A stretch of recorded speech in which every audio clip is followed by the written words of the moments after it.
Hi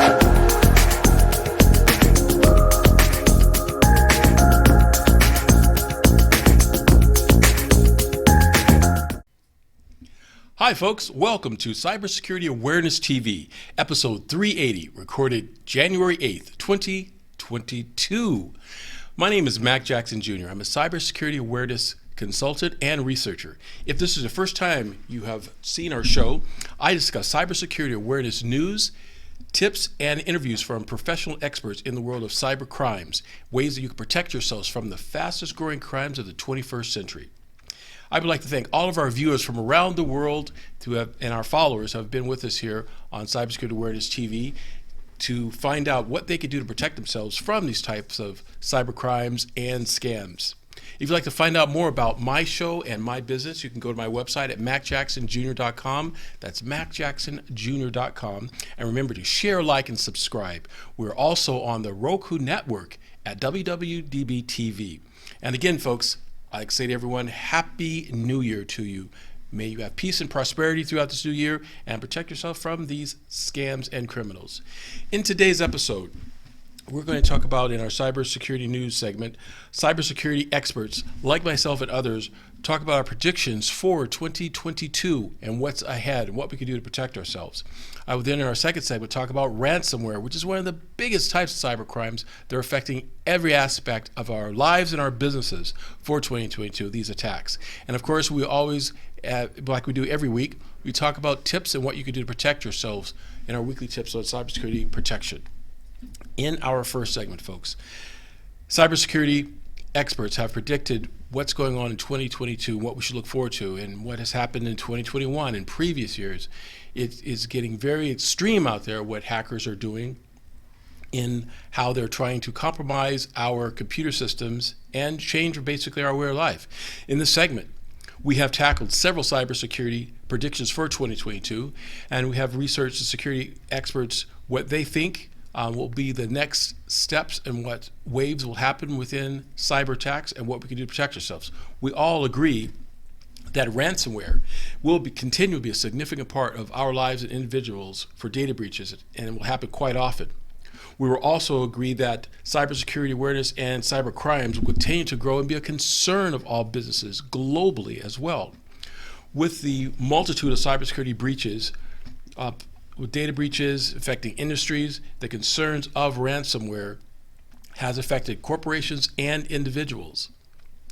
Experts have insisted that these long range of mindsets of users by hackers will continue to be a way of getting your precious information and your data by locking up your systems and getting it in a way that you cannot have access to your data until you pay this ransom to these attackers.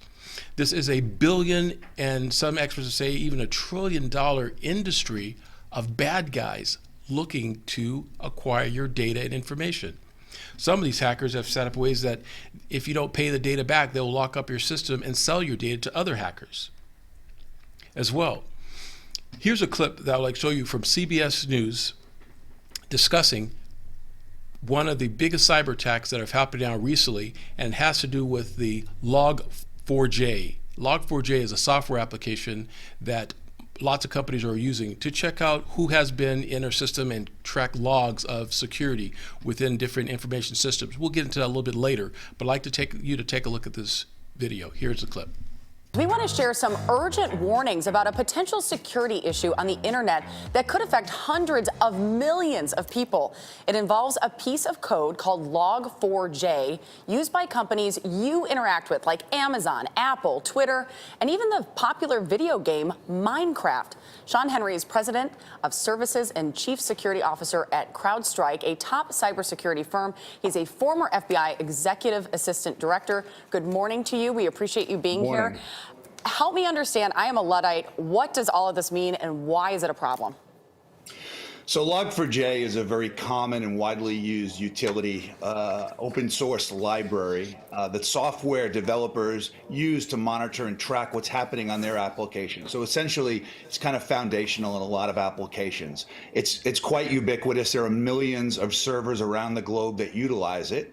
A couple of weeks ago, there was a vulnerability that was reported in Log4j in the code, and hackers are able to exploit that. And once the hackers exploit it, they essentially have an open door into the network. And because this is used so frequently around the world, once hackers get a foothold into the enterprise, they really have open day within the environment. They've got access to data, they can exfiltrate data, so it's really quite significant and a major concern for companies around the globe. Sean, what's the biggest concern in what data people could steal, and how do you protect yourself? How do we counter this? So it's really any type of data, customer records, intellectual property, corporate strategies, et cetera. We're talking about corporations now. But adversaries, once they have access, they also can do things like deploy ransomware. Once they've got that open door, it's really this, the sky's the limit. They've got access to anything in that environment. We see adversaries leveraging these opportunities. We see nation states that are targeting corporations and government agencies looking for ways in so that they can utilize their skills to get to the most important data that they can either use from a financial perspective or from a national security perspective. Now, Sean, you mentioned government agencies. We appreciate you telling us what we can do, but oftentimes I think about who's above us and how they can help. So what is the government doing to help with this threat? Yeah, the government is fully engaged in this. CISA is the federal government agency as part of DHS that oversees and looks for vulnerabilities. They work very cooperatively with the FBI and with NSA. We're working with CISA, as are other companies, through a joint cyber defense collaborative, sharing intelligence with them, letting them know what we're seeing in organizations' environments so that they can help to develop the protocols to overcome this vulnerability, Nate. You know, I know there's been supply chain issues when it comes to electronics, and how does that play into the cyber attack situation? Yeah, the supply chain is something we're very, very concerned about as we look forward into 2022. Essentially, anybody that you do business with, vendors, contractors, subcontractors that might be targeted are a potential ingress into your environment. So we see adversaries targeting companies and using that as a leverage to get access into other companies they might not have access to. We also see adversaries targeting software so that they can, by infiltrating companies, exploiting data. When people and companies download and update their software, in some cases, they're actually downloading these backdoors into their environment. So the adversaries have become incredibly creative. They're very, very sophisticated. They're spending a lot of time, money, and effort to gain access to these networks because of the incredible data that they've got. The value of that information is so important to them. Sean, like many of our viewers, I have kids at home. I have 17, 15, and 11, and they use every social media platform. They are in the digital space, purchasing things all of the time, and I'm usually a little bit hesitant to give them my credit card or allow them to do things. So what should I be telling my kids, and what can the viewer be telling their family members that are using the internet like we all are? Yeah, in these cases that we're talking about with Log4j, these are really issues that need to be addressed by the corporations that are building the applications. But as a user, as a consumer, it's really important to understand not to click on emails, on links within emails or open attachments in emails from somebody that's untrusted. People are getting ads and unusual emails from folks that sometimes contain malware. You've got to be alert to unusual changes in your credit card. The consumer needs to be aware that adversaries are targeting them on a regular basis because of the value of the type of information that they've got access to, Nate. Sean Henry, this information is so valuable. Thank you so much for joining us. The Log4j vulnerability, folks, is a concern for all organizations, and we should and we must stay vigilant and stay secure with cybersecurity awareness. Make sure all of our employees are trained. And to continue with this, here's another clip I'd like to show you from CNBC regarding cybersecurity predictions for 2022. Here's this clip. Well, tonight, cybersecurity. And unfortunately, 2021 was a banner year for ransomware gangs who extorted millions upon millions of dollars from American companies. And we saw alarming cyber attacks launched by shadowy, state-sponsored hackers linked to Russia and China. CNBC's senior Washington correspondent Eamon Javers has been covering the growing war on cybercrime all year. So, Eamon, what can we expect to see next?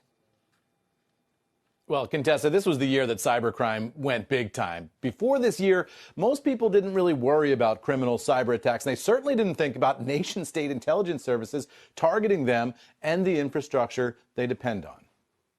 Security experts are calling a cyber attack on the nation's largest fuel pipeline the worst yet. Right now, a Russian-based hacking group dubbed Nobilium, the group responsible for last week's SolarWinds attack, is engaging in another major hack. Tonight, another stunning cyber attack, what appear to be Russian criminals again targeting a major American company. The headlines were relentless in 2021, and now the U.S. government's top cyber defender is warning the threat isn't going away in 2022. I see a lot of dynamism and complexity and a lot of danger. This is a persistent condition, Eamon. This is not something we are going to fix. So we need to focus on the things that we need to do to protect ourselves. Cybersecurity is not really a tech issue. Cybersecurity is about people and human behavior. That may not seem reassuring, but Jen Easterly says there are some things companies and people can do to protect themselves. Things as basic as making sure multi-factor authentication is in place. She says more tips are available at stopransomware.gov. The new year is likely to be dominated by fallout from the newly discovered software vulnerability known as Log4j, a flaw that has left millions of devices exposed to attackers. But the bigger headache for defenders is simply that the hackers have earned so much money this year, they're able to buy more robust systems and hire much better programmers, all of which is going to make them harder to eradicate in the future. They're becoming more brazen because they know they have increasingly resilient systems, better engineered and constructed systems for conducting cybercrime, and so they are feeling more confident in their ability to conduct this crime and get away with it. So after this tough year on the cybersecurity front, the experts, they just don't seem very optimistic about the new year. It sounds like we're looking at a 2022 with more hacks, more lost money, and potentially more real-world victims. And you know, Contessa? I cover insurance, and the big insurers are all ringing alarm bells about this risk as well. Eamon, thank you for bringing our attention to it. David Kennedy joins me now, former hacker for the NSA and the Marine Corps, and now the CEO of Trusted Sec, which advises large companies and governments. David, I feel actual fear when you hear that quote from the director in Eamon's story saying, this is not something we're going to fix. So what do we do? Yeah, Contessa, this is a problem that impacts everybody, whether it's your home networks at home you're trying to protect, whether it's small to medium-sized businesses, whether it's a medical institution or facility or hospital, cyber impacts everybody. And it's one of those things where as mentioned earlier, the ransomware groups are making a ton of money right now off of going after organizations, nation states that are hostile to the United States and its allies like China, Russia, North Korea, Iran are continuously enhancing their capabilities to go after us and weaponize us. Cyber warfare is a real thing, and it's something that's definitely concerning for all of us in the security industry, but also, you hear at the board level and everywhere else. It's something that we really need to take as serious as possible. And most organizations and businesses, as Jen had mentioned, look at this as a technological problem when it's really how you conduct your business and how to do it in a safe manner when you're incorporating technology. Let me ask you, we sort of have this stand as a nation that we don't negotiate with terrorists. We don't negotiate with kidnappers. Should we take a different approach with those behind ransomware? Should we stop paying off those who hack into our systems? It's a tough call because what would happen if that were to occur is that the ransomware groups would just go, bonkers and start hacking into companies and shutting them down without the ability to actually recover. And I don't know if the private sector would tolerate something like that. I know it's something that's been looked at. You look at, potentially being able to stop funds and transfer funds to these groups and categorizing them as more terrorist organizations. I think the biggest thing that we could do is start to hold these countries accountable that house these ransomware groups. Most specifically, the largest one is Russia. We're still being pretty light on our tonality towards Russia, and understandably so. But from a political perspective, I think going after countries that house these types of groups, whether it's with sanctions or other ways to dissuade these groups from operating in these countries, I think would have a pretty big impact versus trying to shut down the payments. Although if we did payments, it would probably be a pretty bad season for a while, but then eventually these groups would die out because they're not getting money. And do you think that the U.S. government is doing enough? Unfortunately, I think from a defensive perspective, they're investing a lot. If you look at what's going on with the Critical Infrastructure Security Agency and trying to protect our critical infrastructure, like our natural gas, issues that we had with Colonial Pipeline and JBS, they're doing a lot trying to secure our critical infrastructure. The problem is that defense is really on our own when it comes to a business perspective. The government isn't going to help there. I don't think the government is being proactive and actually stopping these types of attacks and going after countries that are targeting us. You look at what happened with SolarWinds, where they hacked into hundreds or thousands of different corporations, including some of the largest technological backbones like Microsoft, Cisco, Intel, VMware. There really was no reaction back to them. Same thing for China with Hafnium, where they hacked into a whole bunch of companies. And we have to retaliate. And we all have a part to play in cybersecurity as well. There's even down to the individual status. David, thank you so much for that. Yes, folks, these stories are very disturbing, what's going on, and we must stay vigilant with cybersecurity awareness, education, and training of all our employees, and to keep vigilant. These are some things that we can do. But to really emphasize the point, folks, I want to continue this with another clip I want to show you from CBS News. And in this clip, you'll see major concerns by cybersecurity experts as well as government officials relating to your business and your company on cybersecurity. Here's the clip. Cyber experts and government officials are scrambling to contain what some are calling the worst cyber vulnerability in history. The U.S. Cybersecurity and Infrastructure Security Agency says hackers could get access to information from hundreds of millions of systems in the coming weeks. CISA's warning follows the discovery of a technical flaw in a popular open source software used by companies and consumers around the globe. The vulnerability could impact some of the most commonly used devices in our everyday life. Joining us now for more on this is CBSN tech reporter Dan Patterson. Dan, thanks for joining us. How was this vulnerability identified, and why are cybersecurity experts so concerned about this particular bug? Hey, it's good to see you, Elise. So this vulnerability was discovered in November by researchers at Alibaba, according to Bloomberg and others. They reported this to the Apache Foundation. This is a nonprofit group that maintains the Log4j software. So this is a concerning exploit because of the scale. A number of cybersecurity experts have compared this to salt that is mixed into the batter, and once victims identify where this vulnerability is, it is hard to extract it because, as they say, it's already been baked into the software tools they use. So how could bad actors use the flaw in its code to their benefit? So this is a logging software, a small tool that captures events on a server. That sounds a little technical, but it's a very simple process. Anytime an operating system fires up or users maybe send messages between each other, these are called events, and a logging tool just logs what event happened and when. But if a server is hacked, it's also pretty useful to have a logging tool that might say, hey, some unknown user accessed your logs. Anyway, these tools do a great job of making notes of what happened, and the attackers could be able to gather these logs and remotely install and implant malicious software in addition to these logging tools. So it's kind of like data exfiltration along with the ability to remotely add additional software to a system. Pretty dangerous. It sounds dangerous. Do we know if any attempts have been made to exploit this massive security vulnerability? Yeah, we do.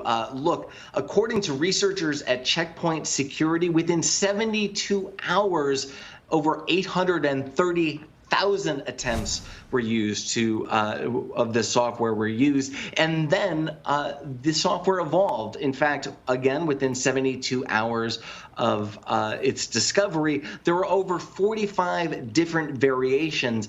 A little while later, that increased to 60 variations of the software. So yeah, this isn't just one of the largest attacks or vulnerabilities, rather, in terms of victims.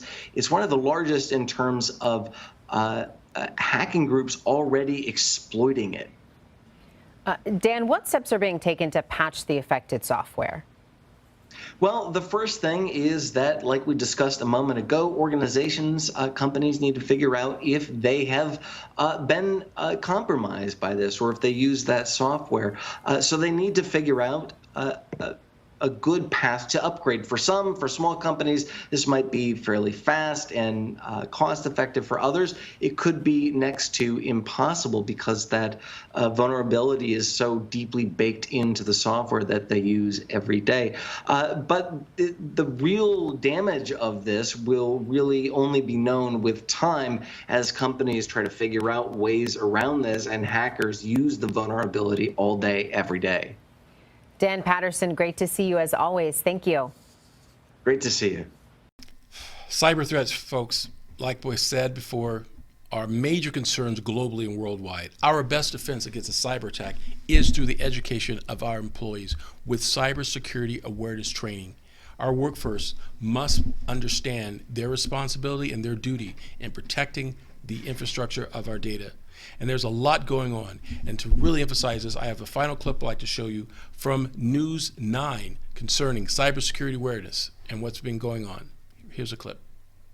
Cyber criminals have our government services in their crosshairs as attacks on digital infrastructure rise around the world. News 9's Barry Mangold talked with a Metro expert on cyberspace to see what's being done to keep our data safe. There are millions of cyber attacks every day in the United States. In the first 2 months of 2021, the state government of Oklahoma stopped trillions of online threats. One expert tells me these attacks will likely only go up in the next year. As the world becomes more digitized, in the last 2 years, we've more than tripled the number of cyber attacks that have happened. The same goes for threats against our privacy and personal information. Cybersecurity expert Teresa Rule says hackers are using new ways to steal individual identities, including using the names of newborns to apply for credit cards. We're finding that children are being exploited before they're even out of diapers. I mean, their social security numbers are. So if you're a parent, you should be aware that your child may be victimized by cybercrime. Online hackers can also take down city departments, sometimes for ransom. The city of Tulsa was briefly sent back to using pen and paper after a cyber attack in May. The same happened last year in Okemah. I would say Oklahoma is typical of a lot of states in the Midwest that have dated infrastructure. We're still running Windows 7. We're still using old equipment. Rules says simple practices can help, like backing up your computer, changing your passwords regularly, also using longer passphrases instead of simple words, and keeping all of your hardware and software updated. With convenience comes some expectations of responsibility. And we all need to learn to be responsible cyber citizens. You can check the News 9 app for more tips on preventing cyber attacks. That link also includes a form you can use to report any online crime to the FBI. Barry Mangold, Oklahoma's own News 9. Folks, these clips have been very disturbing and alarming to all of us, and they should be. But we can fight back, and we have been for centuries when it comes to thieves and scammers. The good always outweigh the bad, and we always must believe in abundance over scarcity. And I recommend to all of us out there, make sure that we have our training in cybersecurity awareness to protect ourselves and protect our infrastructure and our data. Folks, remember this, #StayCyberWoke. We'll be back after these messages. According to the FBI, 97% of retailers have been hacked by cyber attacks. 97%. Train your staff on the new red flag rules to mitigate identity theft. Plus, protect your customers and employee data and develop an identity theft prevention policy for your business. Learn how to detect and report a cyber attack to your customers and protect your company's image from a cyber attack. Identity theft is the fastest growing crime of the 21st century, but there is something you can do. Contact MJ Computer Concepts at 702-868-0808. Don't become a statistic. Call MJ Computer Concepts at 702-868-0808. Hi folks, welcome back to CyberSecurity Awareness TV. I'm your host, Mac Jackson Jr. and researcher. In this segment, we're talking about Ransomware 2022. Folks, ransomware, if you haven't heard about ransomware is malware. It is more than just a virus. It is a program that sneaks upon your computer systems, including your laptops, desktops, tablets, and smartphones, folks. That's right, smartphones as well, from hackers and cyber criminals worldwide. Once you have your devices infected with one of these types of malware programs, your system locks up and you cannot access it unless you pay the hacker, bad guy, a ransom. And usually this is paid within Bitcoin. And there is a message on your screen with the 800 number. You call that number, give them the code, and they will give you your password to have your data back as long as you pay. Totally extortion, folks, and it's illegal. It's happening worldwide at a high level. We've seen several cases of this in 2021.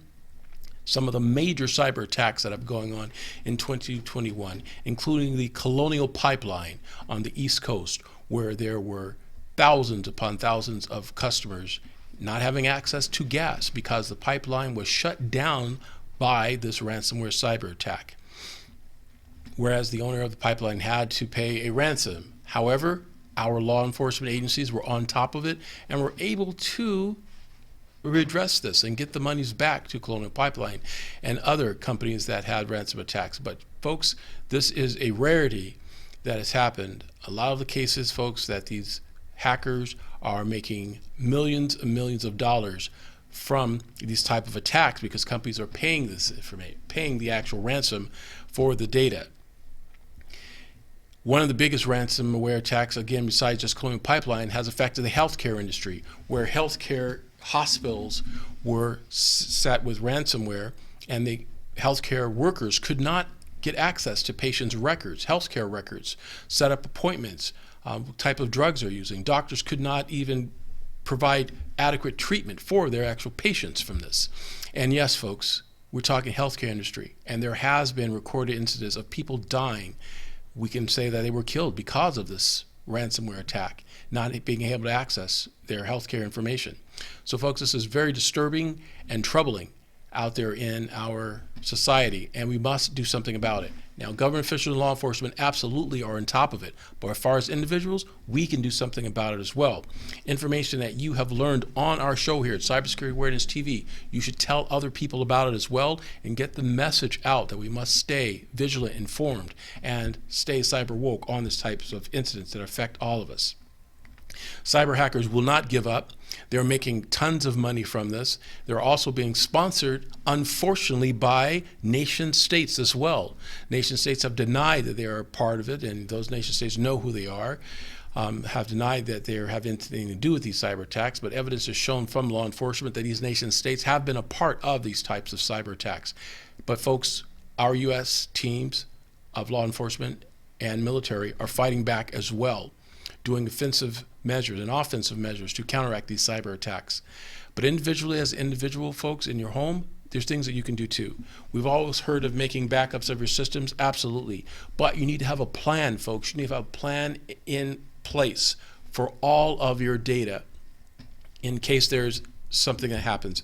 We call it business continuity, something that you have written down and gone over with your family and with your people in your business as well, what to do if there is a cyber attack that affects your organization.